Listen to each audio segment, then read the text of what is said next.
Now we will talk about the another type of chemical reaction, that is displacement reaction. Now what is displacement reaction? The displacement reaction is a reaction in which a more reactive element displaces a less reactive element from its salt or compound. That is known as the displacement reaction, right? For example, this reaction is totally based on the reactivity series. So to solve this, some problems comes in this reaction like in exam. So you have to learn the reactivity series. For example, when iron, that is Fe, it reacts with copper sulfate. Copper sulfate, it is blue in color. Due to this, now if you will see the position of iron, it is an element and this is a compound. Now we will see the position of, this is the reactivity series, you will see the position of iron. So iron is here and the copper is here.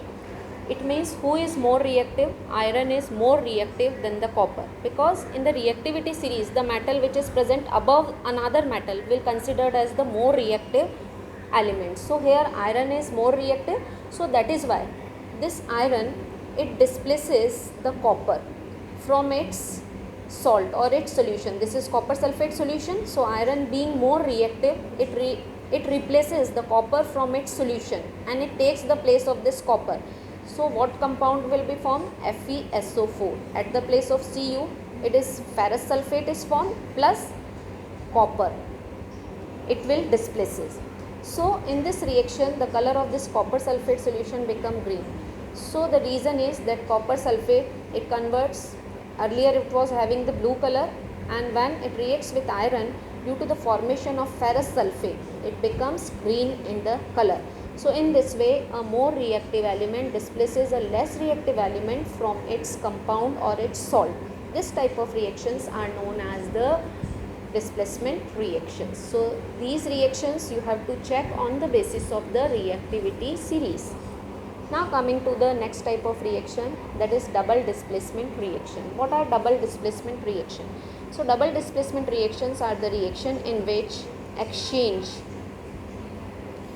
of ions takes place between the reactants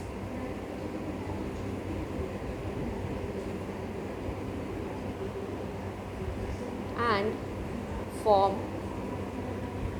So exchange of ions takes place between the reactants and they form the new compounds. For example, silver nitrate, AgNO3, when it reacts with sodium chloride. So what will happen? The exchange of ion means this silver will come at this place and this sodium will come at this place. So exchange of ion taking place between the reactant. This is also reactant and this is also reactant. So what compound is formed? It will be AgCl plus NaNO3, sodium nitrate. So in this condition, the exchange of ion takes place between the reactants. Now one more thing I want to tell you, that if you want to identify that which reaction is displacement and which one is the double displacement. See, in displacement reaction one element and one compound, but in double displacement reaction both are the compounds, means this reaction is taking place between two compounds, but displacement, or this is also known as single displacement, it takes place between an element and a compound. So that is how you can identify these reactions also. One more reaction is when barium chloride, it reacts with sodium sulfate. Then again what happens? This barium, it will come here and sodium will come here, exchange of ion. So it will form barium sulfate plus sodium chloride. This will form. So later on you can balance this reaction. So here this barium sulfate is formed. This is white in color and this is an insoluble substance which is precipitate. So this reaction is also an example of the precipitation reaction. Precipitation reaction means the reaction in which an insoluble substance, solid substance is formed. That type of reaction is known as the precipitation reactions. Now coming to another very important type of reaction, that is redox reaction. Redox. This is reduction and this is oxidation. Means the reaction in which oxidation and reduction both are taking place simultaneously, means together. That type of reactions are known as the redox reaction. First we try to understand what is oxidation and what is the reduction. So oxidation means addition of oxygen or removal of hydrogen. Reduction means removal of oxygen or addition of hydrogen. That is about the oxidation and reduction. Now two more terms comes, oxidizing agent and the reducing agents.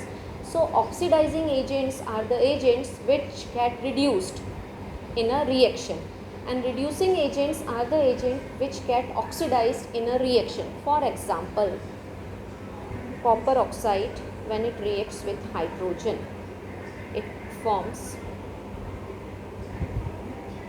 copper plus hydrogen. If you will see this reaction here, this copper oxide, it converts into the copper. It means copper earlier it was having oxygen, but when it is converting into the copper, the oxygen is removed. यहाँ पे oxygen नहीं है, इसका मतलब इस copper का क्या हो रहा है, बिकॉज यहाँ से ऑक्सीजन रिमूव हो रही है. सो removal of oxygen, so copper oxide it is getting reduced into the copper, right. Now in this hydrogen, if you will see hydrogen here and the product side, hydrogen it was not having oxygen, but here the addition of oxygen is taking place. It means hydrogen is getting oxidized into the water. Now which one is the oxidizing agent and which one is the reducing agent? So this hydrogen, it is the reducing agent because its oxidation is taking place, and this copper oxide, it is the oxidizing agent because its reduction is taking place. Now the effects of oxidation in our everyday life. In our everyday life, two main important effects which we observe, that is rancidity and the corrosion. Rancidity is the process of complete or incomplete oxidation of the fats and oil which are exposed to the air, light or moisture, resulting in the unpleasant taste and odor. Odor means smell. So when the fat or oil which is present in the food items, it get oxidized due to the exposure of air, light, moisture, then it gives us unpleasant taste and the odor. So that food item is the rancid, and this phenomenon is known as the rancidity. What are the different methods to prevent the rancidity? Using antioxidant. These are some substances which are known as the antioxidant, which prevent the oxidation. Then storing in airtight containers, keeping food in the refrigerator, or replacing oxygen with the nitrogen. You must have observed in the chips. In the chips, the nitrogen gas is filled to prevent the oxidation. And second is the corrosion. You all know corrosion is the process of slow eating away of the metals due to the attack of atmospheric gases like oxygen, carbon dioxide, hydrogen sulfide and the water vapor. Now some examples of corrosion. Rusting of iron. Iron, it reacts with oxygen and atmospheric moisture and it converts into the hydrated ferric oxide, because water is here, so it is hydrated ferric oxide Fe2O3 dot XH2O. This is the formula of the rust. So this is the rust. This is X.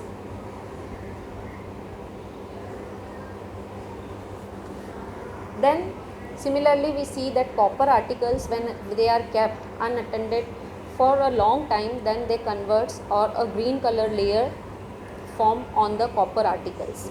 So why? Because copper, it reacts with carbon dioxide, oxygen and the moisture, and it converts into the basic copper carbonate, that is CuCO3 dot CuOH whole twice. So due to this formation of basic copper carbonate, the green color coating develops on the copper article. Similarly, you must have observed the silver jewelry. If it is kept for a long time, it converts into the black color. Why? Because this silver, it reacts with hydrogen sulfide gas, right? So when it reacts with hydrogen sulfide gas, it converts into black color, silver sulfide. This is silver sulfide. So due to the formation of silver sulfide, the silver articles converts into the black color. So silver, it reacts with hydrogen sulfide, and due to the formation of silver sulfide, the jewelry becomes black in color. So these are some example how can we prevent the corrosion. So by greasing and oiling, by galvanization. Galvanization means coating of the zinc on the surface of the iron objects. Similarly, by painting the iron articles. So these are the methods by which we can prevent the corrosion.